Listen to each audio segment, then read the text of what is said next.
And so if we look at Brian's hand, we can see some red lands. We see the Dragon Master Outcast that he is likely to be boarding in. So Lucas is faced with the same conundrum once again. So he has one land and a bunch of white spells. But he gets to scry. He'll chooses scry to that keep his hand. away. He scries the Hangerback Walker down, which is absolutely correct, and kicks out with a Gossip Monger. Town Gossip Monger, sorry. Alright, so Brian starts off with a tapped land. So once again, Lucas fails to hit the land, and you see him reeling back at his lack of luck. So with this second land, Brian has now laid the same number of lands that Lucas has played in 2 games. Yeah, nice. But we see him draw the other planes. So, and he goes to play a Hangerback Walker, probably choosing to hold the knight for when Brian does play his third land.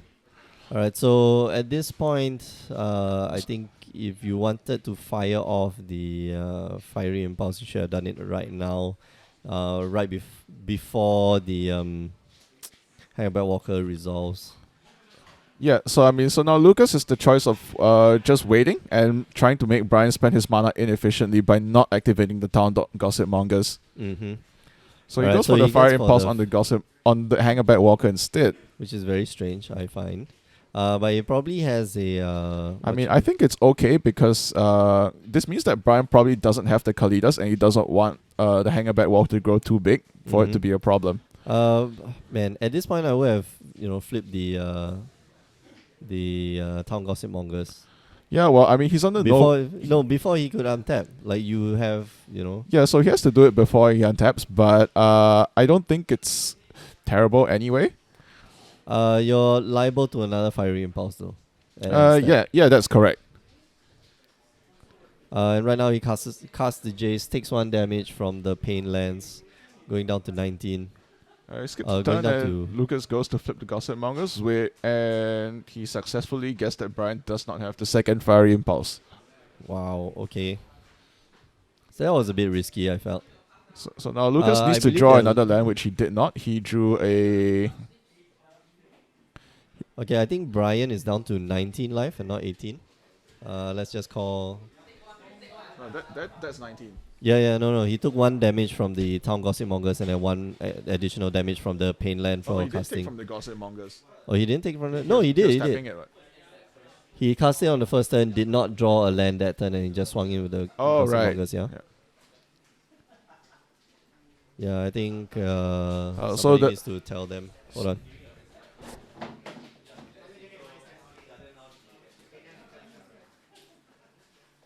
Alright, so Lucas fires off the Knight of the White Augur for a land, and unfortunately does not have the means to cast another spell with his mana because he does not have another 1-drop in hand and does not have another land either. Alright, so we've got a mild life total discrepancy sorted out with Brian going down to 15 instead of 16. Alright, so life updated. So now the Walkie, hey, cool. Gets him his third land. Like, finally. So at this point, Brian has still played the same number of lands that Lucas has played in 2 games. Unfortunately, Brian didn't even play that land. Yep, so his hand has a Grasp of Darkness and an Ultimate Price, which he can fire off at will. Yep. He also has a Dragon Master Outcast, which he chooses not to play. So we're looking at Brian looking to cast the Grasp this turn, in all likelihood. Probably take down the...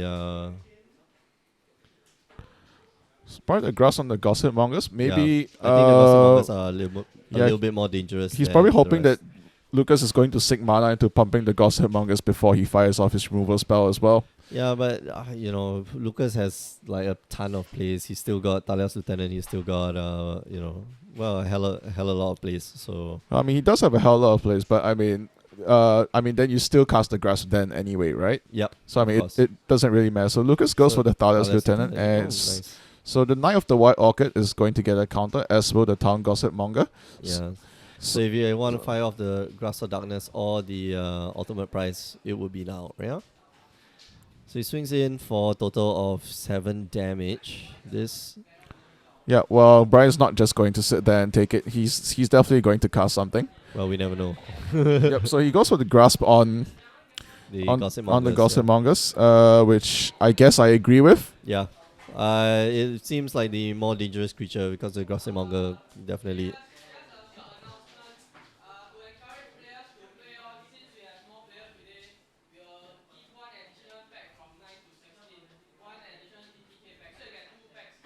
Yay! Do you guys? Yeah. Well, because we ran out of SY packs. Oh wow, Yeah. sales are going well. Sales are going well, yeah. Alright, so So we're not streaming, right? no, we are. Oh, Why? because I don't see the feed, but I guess. Oh no, I closed the video preview because right now, okay, the reason why we're facing a lot of these problems is that we are untethered from a Wi-Fi from a router, so Oh, yeah. okay. All right. So Brian has laid his 5th land, and in his hand we see an ultimate price and a radiant flames. Do you fire out the Radiant Flames right now? I mean, your Jace would die with it, but you could just go ultimate price and something and then Radiant Flames. But I think that's Well, a if little. I mean, he does have the option to ultimate price now and keep the Jace to flip for later as well. Yes, that's true. So But I would prefer. I mean, I would definitely just fire off the Radiant Flames right now because you never know what. I mean, because Lucas is mana screwed, you gotta believe that he has more creatures in hand, and maybe he wants to resolve the Kalitas before he plays the Radiant Flames as well. That's true. That will give him a lot of board advantage. However, if Yeah, Lucas but- has an always watching or a. I mean, you have to believe that Lucas will have the Declaration in Stone or an Always Watching. Probably Declaration in Stone is the more crushing play right now, Mm-hmm. especially if it's accompanied by another human. So Lucas draws and stares at his hand for a while and surveys the board. So you can see that he's drawn something that might be relevant to the board. Is that a Gideon? No, it's not a Gideon. It's an Expedition Envoy which will pump the Thales Lieutenant to a point where he can attack past the Jace. That's true. But will he attack past the? So I mean, I'm gonna. So he doesn't have it. So he has a stasis snare for the Kalitas. Kalitas. Which is great because these colors typically don't deal well with enchantments, so it's basically a hard removal spell at this point. Yep. So he attacks with everything, and Brian opts not to block the Thales Lieutenant, which is.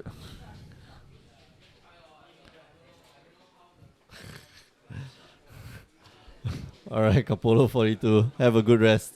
Yeah, he says there he just came back from a wedding and he's drunk and tired.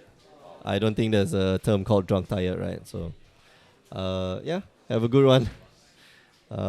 I'm guessing your Sunday will be just recovering. Where were we? Okay, so Brian goes down to 6. Brian goes down to 6? No, 8. He managed to block one of the creatures and just take 2 damage. So right now he's going to fire off his Radiant Flames. That clears the entire board on Lucas' side. However, Lucas has a lot more plays in hand, I believe. So this is still going to be quite devastating. Well, but he does have the Jace on board, so Exactly, he he can can just mitigate the minus damage from one creature at least. Mhm. And if shit hits the fan, he can always use the Jace to flash back the Radiant Flame Flames again, anyway.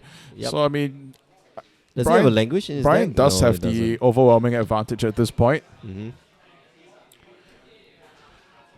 Unfortunately, he does not really have the Kalitas to capitalize on the game right now. Yeah. So Lucas probably going for the Gideon right now. Mm-hmm. Okay. He's gonna And, drop the token from the Gideon and- and just probably ship the turn. and I'm pretty sure that Brian did not bother the negates. So it remains the question that remains is whether he still has the Ruinous Yeah. Path in his deck or not. Yeah, that's true. As That the is Jace can correct. probably hold the Gideon off for a few turns, but I'm not sure how long it will be. Mm. So Brian has another Kalitas in hand, which is going to help, but the tokens are not going to generate him any zombies.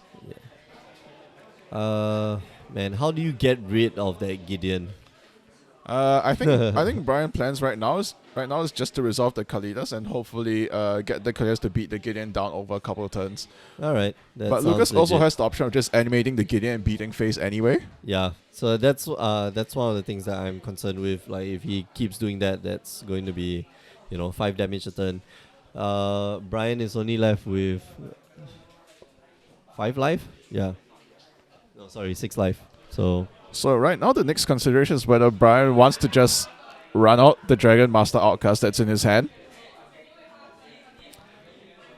Do you think that's viable? I mean, next turn he'll get a 5/5 dragon, which technically can keep blocking the Gideon. Or He it can just attack block, the yeah, he Gideon. can just take one from the Gideon and then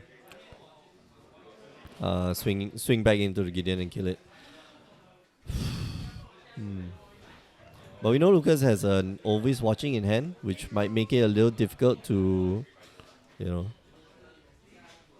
Yeah, so the problem here is that always watching doesn't really synergize that well with the Gideon. Yeah, I mean it can't block anyway, so I mean, it can't. it can't block, and the just, tokens it makes don't really do anything as well.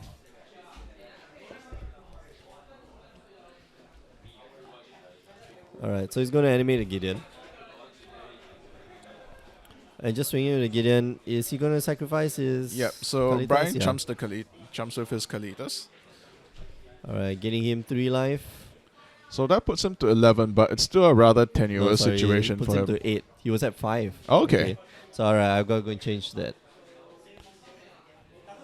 So Lucas has played what is probably an Archangel of types. Yeah, and it goes down to an ultimate price very quickly, in fact.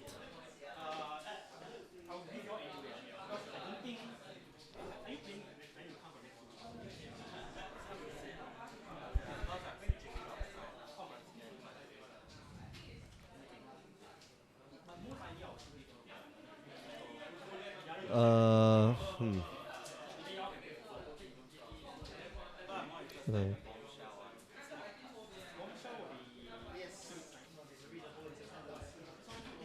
Oh, okay. Got quite a few people tuning in. Alright, so Brian has just cast the Goblin Dark Dwellers, which will get rid of The token, yeah. a Knight token. It still leaves him quite naked to the Gideon that's going to be coming soon. He takes up Jace, which will help Jace survive the oncoming onslaught. No, it doesn't. Well, the Although Gideon part of me thinks that Gideon is just going to beat Brian and not Jace. yeah, and the Gideon doesn't get Jace only targets a creature. Yeah. So Gideon's still a planeswalker. It's not going to it's not going to do much. It's Yep. still a 5/5. Yep. So Lucas has just drawn his 5th land, and he's counting on his plays, which probably means that he still has at least 5 mana worth of cards that he can play. Well, there's a Thalia's Lieutenant in hand, which will make it a 6/6, permanently a 6/6 Gideon. Does it become a human? Yeah, it becomes a human soldier ally. Okay, but instead he goes for, I assume, another human. Yeah. He plays Star Lieutenant, so he maximizes the number of counters that the Thalia's Lieutenant will get. So now there are 2 kinds of counters on the Gideon. It has loyalty counters, it also has +1/+1 counters. Yeah, so that was future activations of Gideon will also pump the Gideon. Yep, it'll be 6/6 from now on. That was a Town Gossip Mongers. So yeah, he's going to swing in for 6 damage. Whew, man, this is quite painful. Yeah, it is tough to watch. So I'm not sure who Lucas is attacking, but I feel like Brian would just opt to take the damage so he can flashback the Radiant Flames next turn. So Brian takes the damage and goes down to 2.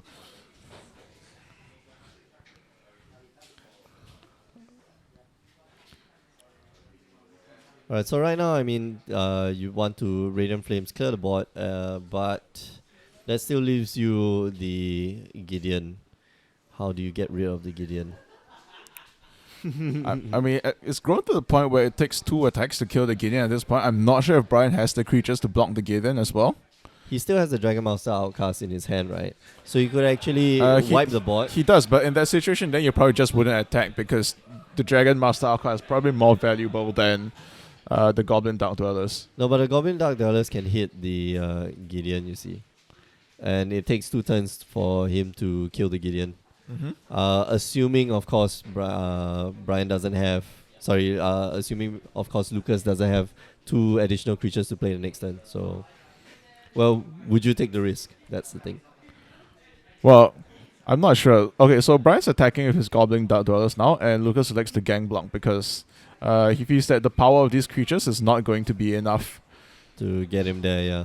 And he knows that, Brian has the Radiant Flames in the graveyard, so he can just flash it back with the Jace. It's not a big deal. Yep, so Brian still has a Wandering Fumaro that he can block with. And he seems to have drawn the third copy of Kalitas in his hand. Was that the second copy?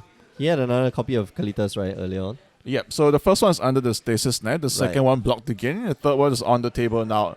It's still not a great look because now the class is forced to block the Gideon anyway, and if Lucas draws a removal spell, it's lights out. Yep.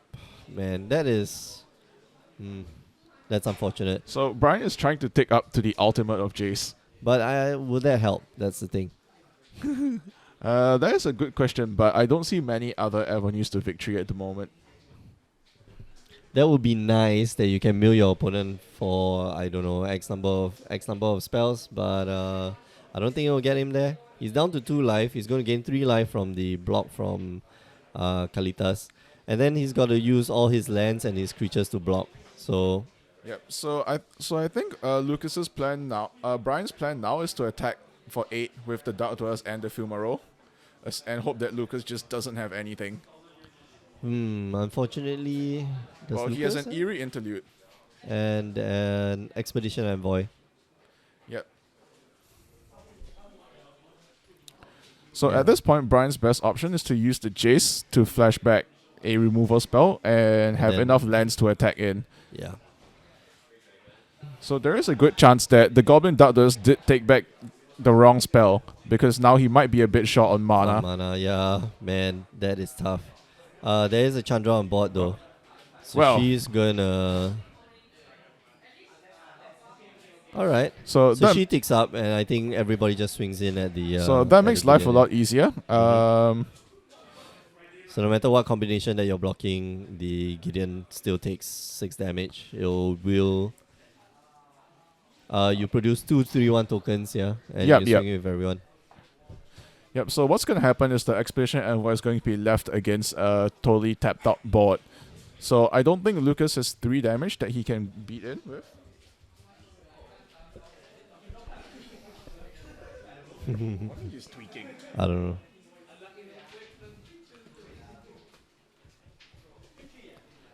Tilt.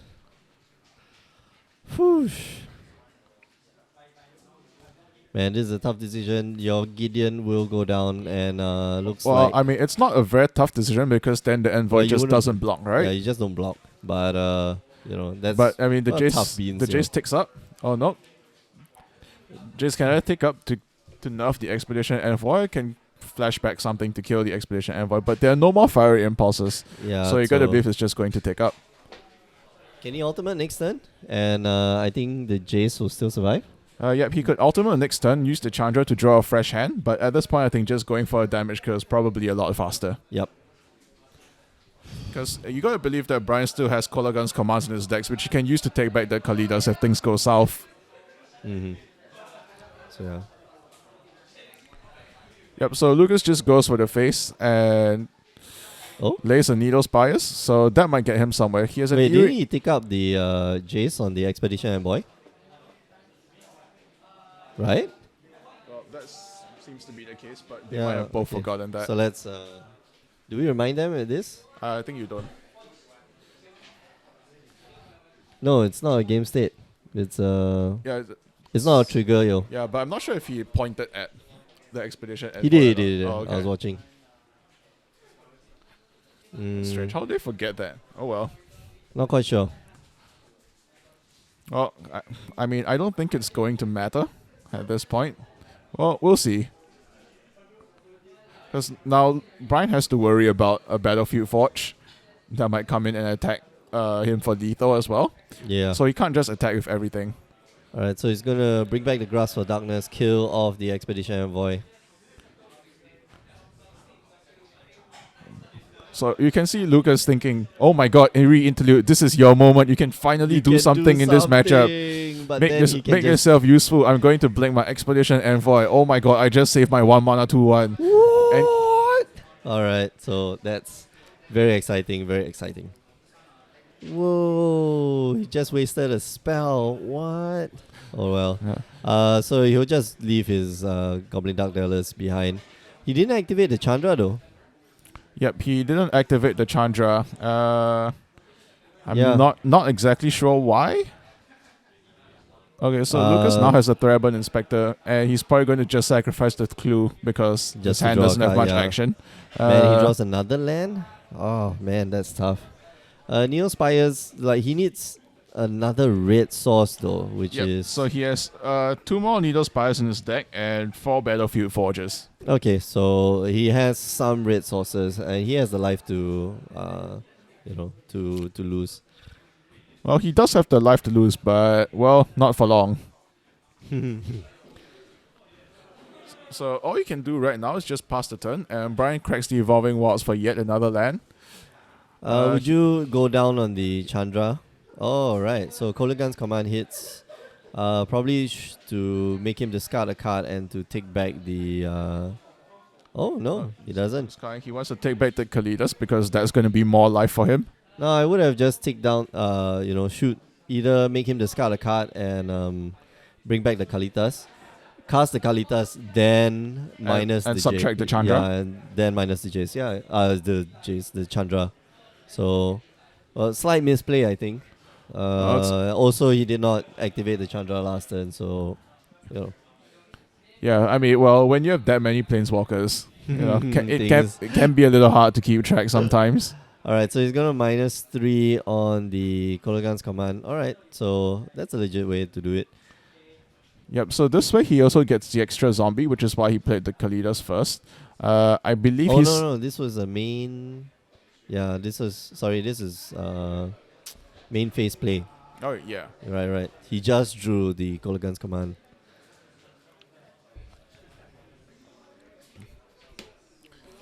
No, this is end of turn. I think Lucas just passed the turn because he played the Threadband Inspector. So Brian remembers to take up his Chandra this time. He's going to attack for 10, which is going to chop Lucas's life total in half. Oh man, that is really, really fast. And he's going to play the Dragon Master Outcast finally. No, he zeroed the Chandra, he didn't forget. Oh, okay. Alright. Oh, so you drew the card. Alright, thanks, Substan. Alright, so the game is locked up. Brian takes the game. Did he win game 1? Yeah, he did. Oh, yeah, that's right. Alright, so thanks for tuning in. If you just joined, you are watching the Win and EMA box at Grey Ogre Games, powered by the Power 9 podcast. My name is Mick, I'm one of your hosts. And unfortunately, Wilfred has walked away. I will need his help in trying to calibrate the cameras. We have a new setup here in Grey Ogre Games where we've moved the commentating booth away from the feature match area, which of course makes sense. I mean, if we talk about their hands, they will know what's in their opponent's hands. So yeah. Oh well, yeah, Lucas loses. It's okay. He's still got, there's still another 4 rounds to go. And there are 4 more rounds to go, so please stay tuned. And we're going to go to other replays. So just keep it here on this channel. We'll see you in a while. Ciao.